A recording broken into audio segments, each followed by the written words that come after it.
ট্রাম্পের সঙ্গে বিরোধ, নতুন রাজনৈতিক দল গঠনের ঘোষণা ইলন মাস্কের। বিস্তারিত সংবাদ। বিশ্বের অন্যতম শীর্ষ ধনকুবের এবং বৈদ্যুতিক গাড়ি নির্মাতা প্রতিষ্ঠান টেসলার প্রধান নির্বাহী কর্মকর্তা সিইও ও স্পেস এক্স প্রধান ইলন মাস্ক নতুন রাজনৈতিক দল গঠনের ঘোষণা দিয়েছেন। শনিবার নিজ মালিকানাধীন সামাজিক যোগাযোগ মাধ্যমে এক্সে তিনি একথা জানান। আমেরিকা পার্টি নামে এই নতুন দলটি গঠিত হয়েছে যুক্তরাষ্ট্রের প্রচলিত রিপাবলিকান ও ডেমোক্র্যাটদের দুই দলীয় ব্যবস্থার বিরুদ্ধে চ্যালেঞ্জ ছুড়ে দিত। তবে এখনো এই দলটি যুক্তরাষ্ট্রের ফেডারেল ইলেকশন কমিটিতে এফইসি কাছে আনুষ্ঠানিকভাবে নিবন্ধিত হয়েছে কিনা তা স্পষ্ট নয়। মার্কিন প্রেসিডেন্ট ডোনাল্ড ট্রাম্পের সঙ্গে তীব্র রাজনৈতিক বিরোধ জড়ালেন কয়েক সপ্তাহ মাথায় ইলন মাস্ক এই ঘোষণা দিলেন।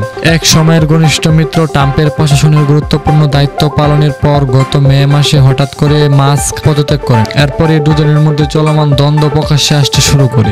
দুজনের চলমান এই দ্বন্দ্বের সময় মাস্ক এক্স একটি জনমত জরিপ চালান। সেখানে তিনি জিজ্ঞাসা করেন যুক্তরাষ্ট্রের নতুন একটি রাজনৈতিক দল প্রয়োজন কি না। সেই জরিপে ফলাফল প্রকাশ করে শনিবার মাস্ক বলেন, 2-1 অনুপাতে আপনারা নতুন রাজনৈতিক দল চান এবং আমি আপনাদের তা করে দেখাচ্ছি। আপনাদের স্বাধীনতা ফিরিয়ে দেওয়ার লক্ষ্যে আজ আমি আমেরিকার পার্টির জন্ম হলো। তবে মাস্ক নিজের যুক্তরাষ্ট্রের বাইরে জন্ম নেওয়া দক্ষিণ আফ্রিকা মার্কিন প্রেসিডেন্ট হওয়ার সাংবাদিক যোগ্যতা নেই। এই নতুন দলের নেতৃত্বে কে থাকবে তা নিশ্চিত এখনো জানা যায়নি। ট্রাম্পের সঙ্গে সম্পর্ক চেয়ে আগে ইলন মাস্ক ছিলেন তার একজন বড় সমর্থক। নির্বাচনী প্রচারণা মাস্ক ট্রাম্পের পাশে নেচেছেন। এমনকি তার 4 বছর বয়সী ছেলেকে ট্রাম্পের সঙ্গে দেখা করতে হোয়াইট হাউসে নিয়ে গিয়েছেন। নির্বাচনের পরবর্তী সময় বিভিন্ন খবরে জানা যায় ট্রাম্পের ক্ষমতায় ফেরাতে প্রায় $250 মিলিয়ন বাংলাদেশি টাকা প্রায় 29 কোটি টাকা ব্যয় করেছিল ইলন মাস্ক।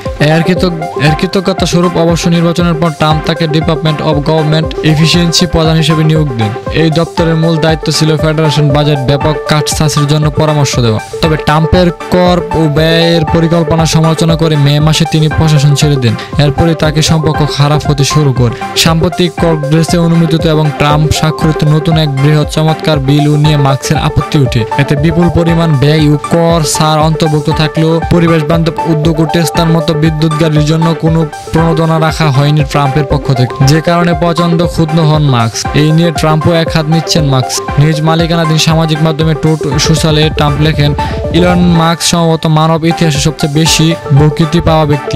ভর্তুকি ছাড়া তাকে হয়তো দোকান বন্ধ করে দক্ষিণ আফ্রিকা ফিরে যেতে হতো। এই ছাড়া ট্রাম্প মাস্কের বিভিন্ন প্রতিষ্ঠানের ভর্তুকি খতিয়ে দেখার হুমকি দেন।